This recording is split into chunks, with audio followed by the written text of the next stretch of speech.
Sa aking pagtanda, unawain mo sana ako at pagpasensya. Pagdala ng kalabuan ng mata, nakabasag akong magtingga. Kung nakatapon ng sabaw sa pagkainan, pag-usala akong pagagalitan. Parang dami ng isang matanda. Naahawa ako sa sarili ko sa tuwing sinisigawan. Kapag mahina na ang tinga ko, hindi ko maintindihan ang sinasabi mo. Kung naman sana akong sabihang tingin, ikiulit na lang ang sinabi mo, pakisulat mo na lang. Pasensya ka na, anak. Matanda na talaga ako. Kapag mahina na ang tuhod ko, pagtsagaan mo sana akong tulungang tumayo. Tulad ng pagkalali ko sa iyo nung nag-aaral ka pa lamang lumakad. Pagpasensyahan mo na sana ako.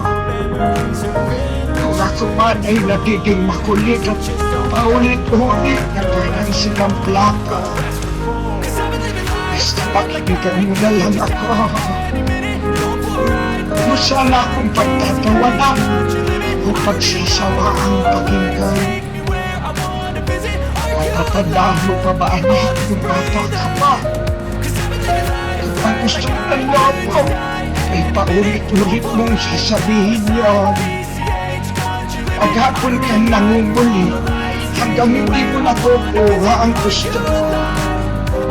Pinagtsagaan ko ang kakulitan mo. Pasensyahan mo na rin sana ang aking amoy. Amoy makanda. Amoy lupa. Pag mo sana akong piliting maligo. Mahina na ang katawan ko. Madaling magkasakit kapag nalamitan. Kaya wag mo sana akong pandirihan. Ipatandaan mo, hindi bata ka pa. Pinagtsatsagaan kitang habulin sa ilalim ng kama kapag ayaw mong maligo. Pasensyahan mo na sana kung madalas ako'y masungit. Dala na marahil ito ng katandaan. Pagtanda mo, maiintindihan mo rin ako. Kapag may konti kang panahon, magkwentuhan naman tayo. Kahit sandali lang. Hinip na ako sa bahay. Pagkakapag nag-iisa, walang kausap. Alam ko, busy ka sa trabaho. Nais kong malaman ko na sabik ako.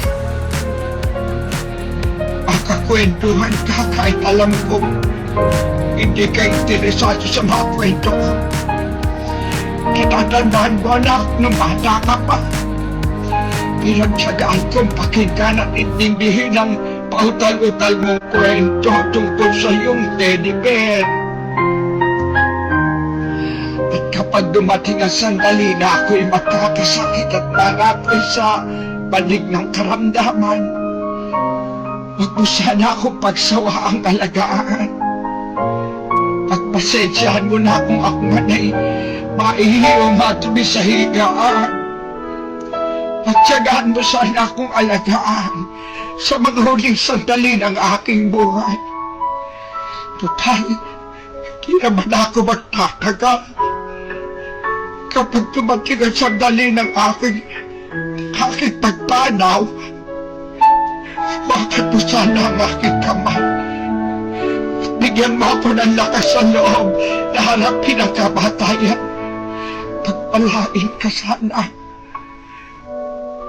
Dahil naging mapagmahal ka sa iyong ama't ina.